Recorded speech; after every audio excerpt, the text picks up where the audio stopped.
The Chicago Bulls have officially extended or re-signed Nikola Vucevic to a 3-year, $60 million deal. Let's talk about whether or not this is good for the Bulls and or what this ultimately means for that franchise right now. Now, listen, if you are new to the channel, this is P.kidd Talks NBA. We talk all NBA teams, NBA sports. This is just the latest breaking news with Nikola Vucevic and the Chicago Bulls. Let's get into it. Now, if you are new to what the Chicago Bulls have been going through, we've been mid.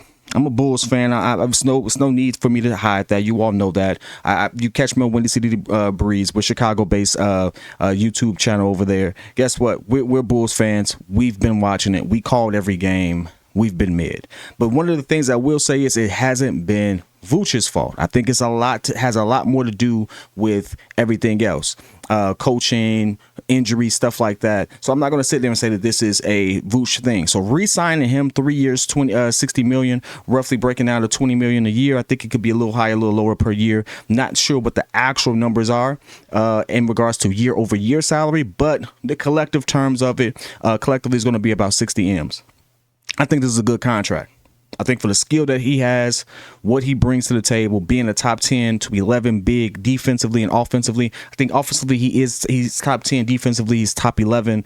You get a really good big man who can play score 3 levels in the post, mid-range, and he can shoot the 3. I think this is a win for the Chicago Bulls. Now, what do you do with it, though? That's the problem there. And that's always been a problem with the Chicago Bulls, because I always have felt that the Bulls have had talent. You can't tell me Zach LaVine is not a talented 2 guard. You can't tell me that DeMar DeRozan is not talented at what he does. You can't tell me Nikola Vucevic is not talented at what he does. He was a former All-Star, and honestly, if it wasn't for the simple fact that there's the likes of Embiid and Giannis and Jokic and stuff like that, I think he would get more shine and consideration within the NBA. He just is what it is. He's a steady big man, double king, shows up every day. And again, when the Bulls really needed it, he has been a bucket getter. He's been one of the most consistent players on that particular team. He's been when he's healthy, and he's been durable for the most part. So I like what they've done to bring him back in. Again, how do you manage it is always going to be the question. That's more of a Billy Donovan thing. But I think from a general manager standpoint, I think AK has done the right thing by making sure that we maintain a top 10 talented big. And by even with his extension of Zach, I think that was the right thing to do as well. You need to have some star level player on your team, all-star level player on your team. You may even have to, and so that's what he's done in a nutshell. He's maintained Vooch is and is capable of being an all-star. So getting him and keeping him is a good thing, and the price that you gave him is favorable. And for those who are on the trade Vooch train, it's a contract that you can absolutely move.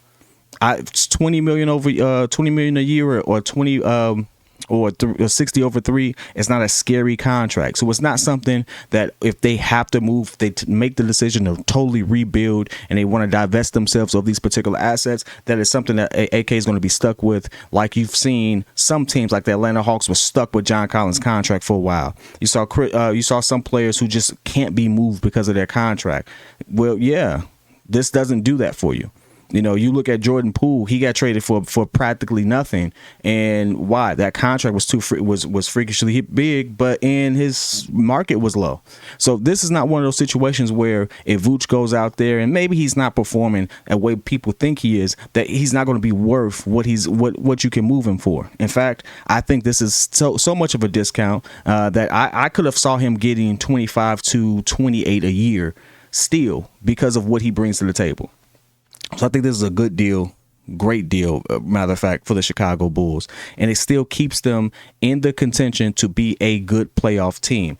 Now, most people will sit there and say, well, they didn't make the playoffs last year. Couple of things to keep in mind. Listen, they were 40 and 42. To be in the 5th seed, they needed to be 40. They needed to win 47 games. The gap between 40 and number 10 and number 5 in the East was 7 games.